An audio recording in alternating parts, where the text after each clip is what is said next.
I believe Elvis Presley is still a kind of a king. If he hadn't kicked down all the doors, none of us could have gotten through. Music then it was going through a real major change. The orchestras and that era was ending. Records were beginning to rock and roll, and people hated rock. You either hated it or you loved it. Did you know what it was? Did anyone identify it as rock and roll? Well, we called it rock and roll. That was only because of Alan Freed. Alan Freed named it rock and roll, and it was the records that were happening, the things we were listening to. Whatever, you know, I called Little Richard rock and roll, but I guess I also called what Buddy Holly was doing was rock and roll.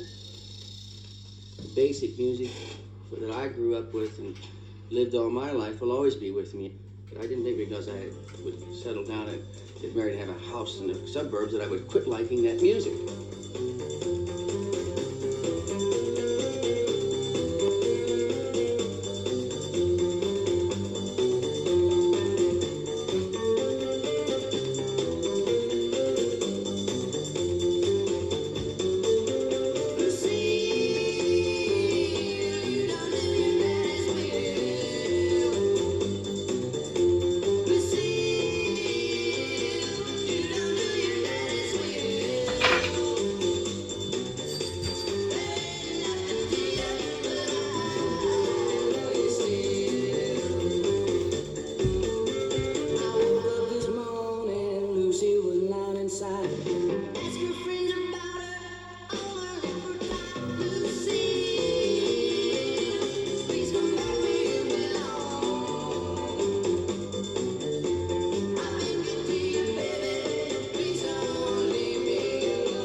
Tumultuous being on the road too.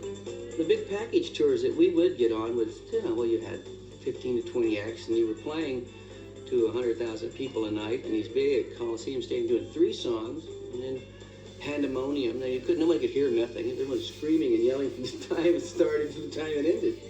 You were saying yesterday you were friendly with Cochran and Holly, and that. Was there a sort of sense of camaraderie between? Oh yeah, it's like a fraternity. You know, like it's like being in a college fraternity. It was great. Us against them. Yeah. Always.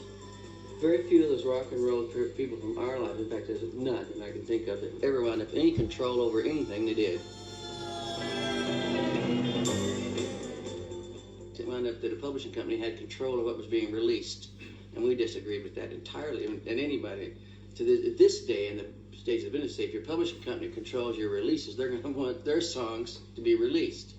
And so artistic freedom has come down to that. We had to have it, and we got it by saying. But in the process, of course, all the people that we were dealing with had to go by the wayside in order for us to go ahead and pursue it, right or wrong, what we wanted to musically. Because rock and roll wasn't going to stay in that one spot. And let's face it, it didn't.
This is John Wayne.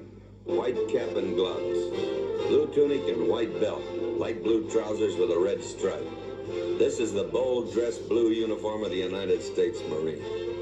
Whether he earns his dress blues as an honor man at boot camp or acquires them later in his career, a Marine wears them with deep pride. Being a Marine is like being a part of the nation's history. I had thought this through, and I said, you know, the Marines sound like death to me, you know.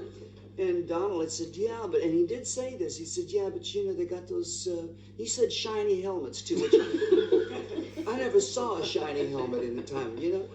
And so one thing led to another, and we wound up in that, you know. But the Marine there's an esprit de corps connected with it. It was great training. It was something that actually, I think, all in all, helped us in a period of time in our life that maybe could have been more difficult. But I think it was good. I'll tell you how tough it was as far as discipline. We didn't even speak for the first week, 2 weeks that we were together. We stood side by side for 2 weeks, and we did not have time to speak.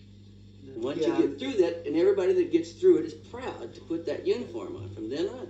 Because you meet somebody with that uniform on, you'll say, "There's a Marine." And if you know, and I've met so many people since then. If you're a Marine, it's instantly they know what you've done. But Phil, you were scratching off each day. As each day went, you would be writing it off. You'd have I would cross it off. And when he'd do that, I'd check it. You know, I wanted to know to how many. You know. And now, ladies and gentlemen, calling out on stage here, 2 United States Marines.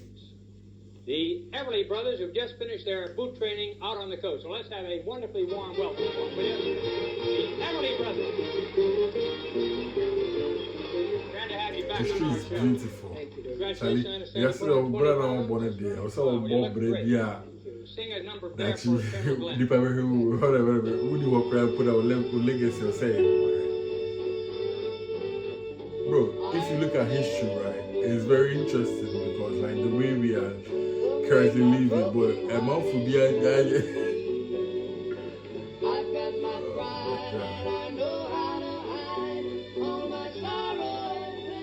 listen to your voice, bro.